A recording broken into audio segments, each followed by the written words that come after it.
Hello, everyone, and welcome to the Quick and Carry Kitchen. I'm Kristen Madreen, and I want to welcome you to our little show for today. I have a really easy recipe for you, and it actually turned out way better than I thought it was going to, so I'm excited to share this cinnamon roll recipe with all of you. First of all, greetings to those of you who are joining us live. Be sure to say hello down below in the comment section. Let us hear from you and where you are. And as usual, I'm going to give away a pair of tongs, and I'm going to ask about what's the weather in your part of the world, just like I did last week. People, we are having our 10th snow day of the year. And yesterday we had an ice storm overnight. I got at least 5 inches of snow, and it's blowing at around, gusts are around 50 miles an hour right now. So we're just really sick of the snow here. And this recipe is dedicated to all of the moms who are home with kids, or grandmas or aunts or neighbors, all of you who are helping kids today. This recipe is something that anybody can make, and you probably have everything that you need for it on hand. So, shout out to chopsecrets.com, where I got the information and the inspiration to try this recipe. As some of you might know, I am a baker by trade. I love to bake. And I have been a little skeptical of baking in the Instant Pot, just because it doesn't ever turn out the way that a baked good that is done in a traditional oven. It's different texture, different flavors, and it's always more moist. This is an exception to that rule. And so let's just get to it. Oh, I do want to shout out. Hi, Linda Bragg. Hi, Diane Yoakum. Margaret, how are you today? My friend Margaret is watching. Margaret, are you at work today? So nice to see all of you who are joining us live. This recipe calls for Bisquick. So if you've got some Bisquick in your cupboard or another kind of pancake mix, that's all you need to make this recipe, and it is super easy. I want to say, before I go farther with the recipe, I want to give a shout out to last week's winner, Etta Green. I think is from Florida. And Etta, I'll get in touch with you after the show today, but you've won a set of our Quick and Carry tongs. So everyone say congratulations to Etta for winning this week's tongs. And if you will leave us your name and your place that you live and what your weather's like, you qualify for next week's drawing. Okay, so this recipe is super easy. And I am very pleased at how many rolls you can actually get. So first of all, you're going to prepare a springform pan. And even though I'm going to be demonstrating for you in the foodie, if you have a 6-quart, this is a 7-inch springform pan that I have very, very generously buttered. And so that's going to sit right here next to me. And I hope that you can see that I have a little square, a little rectangle of dough here in front of me, and I'm going to take my sugar and butter and cinnamon mix, and I'm going to put this on. And I have made this a little bit richer than what is in the recipe. When we ask you if you would like a recipe, go ahead and say yes, and you'll get the PDF version of our recipe for today. And I really thought that the first ones, Noelle, my producer, and I, we tasted it and we thought, oh, they need a little bit more. So I have made this a little bit richer for this batch that I'm showing you right now.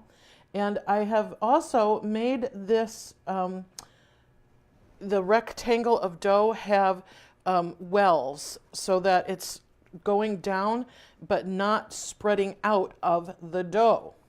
And that is a really nice little thing. So when you shape your dough, make sure that you've got it so that there's a little rise on the outside, and that way you can keep your cinnamon and sugar and butter all where you need it to be.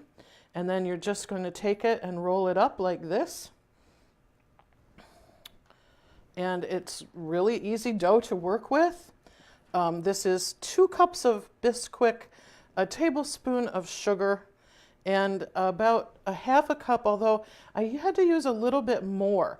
And so you just want the dough to be nice and firm. It kind of feels a little like cookie dough. And look at that. It just really comes together beautifully. Hi, Kelly Garrett Jones. Kristen Stuckey, 33 is not so bad. Listen, I would take 33 degrees right now. Beautiful and sunny and warm. Marilyn is in Jacksonville, Florida. Can we all come over for the afternoon and visit you? I'm telling you, we're all a little ready for the winter to end up here. So now what I'm going to do is I'm just going to cut this, and I think I'm going to get, how many did I get? 1, 2, 3, 4, 5, 6, 7. Perfect. So now I'm just going to take the dough and I'm going to put it like this, 6 around and 1 in the middle, and then I'll put it up to the camera so you can see what it looks like. Here we go. So there it's you can see that they're going to have to spread a little bit, and they do this when they're cooking. And I'll show you the finished ones in just a second, and you'll see how they did it. But this is a very nice little pan of cinnamon rolls, right? Now, I've got a cup of water in the bottom of my foodie, and I've got a trivet inside there. And I'm going to put this. Now, I am going to say this for anyone who's following along, doing this with a foodie. I have my trivet in here, and I've got the sides down on it.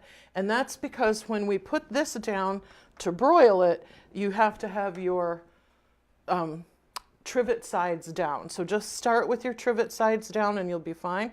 So I've got a cup of water in the bottom, then the trivet, now the pan, and I'm going to find the lid. There we go. And I'm going to make sure that the sealing toggle is to sealing.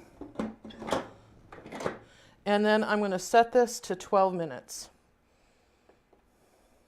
And with a foodie, it always starts at 10. So I'm just going to hit the button twice and hit start. And we're going to go. When you are done with the cooking, you can, if you're doing it in a regular Instant Pot, take the little pan out, and you're going to just want to stick it under your broiler for about 5 minutes. With the foodie top, it took a little closer to 6 minutes to get beautifully done cinnamon rolls. And I can show you there. See how nicely they turned out? And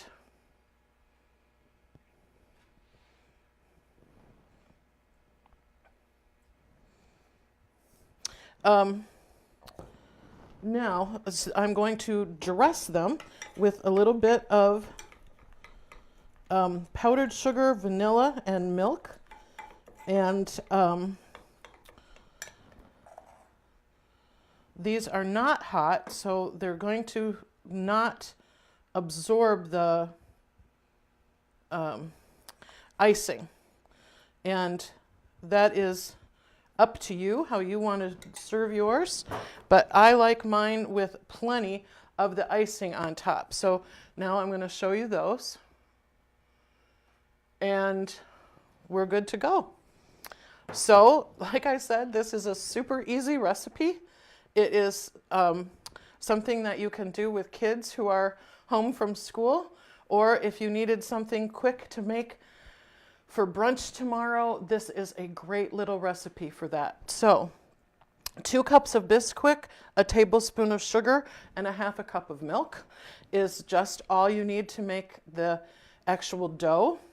When they come out, they do have a nice bready consistency, and we thought that they were delicious, except that they needed a little bit more filling.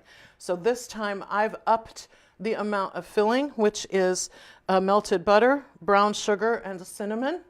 You could also use white sugar if you don't have any brown sugar on hand. And then I fill them, roll them, cut them, put them in the cooker for 12 minutes, and then 5 minutes of broiling time to make them nice and brown on the top. And then the icing is half a cup of powdered sugar, a little bit of vanilla, and a half to a tablespoon of milk. And you can use milk alternatives. If you don't have any milk on hand, that's fine.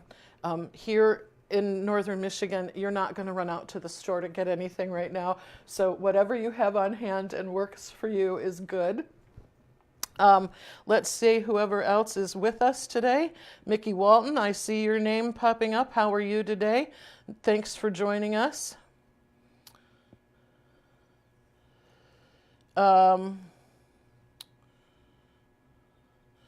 Okay, I'm just being told that the little camera stopped working. So I'm going to show you these to show you how they look when they're done.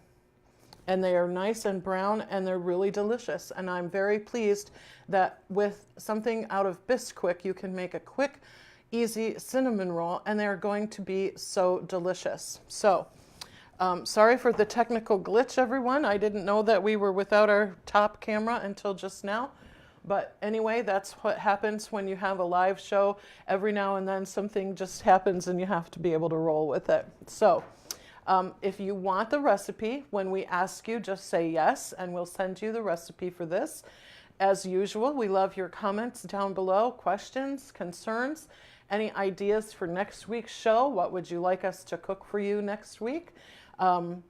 We just love to communicate with all of the friends of the show, so leave us a comment. One of you will win a set of tongs.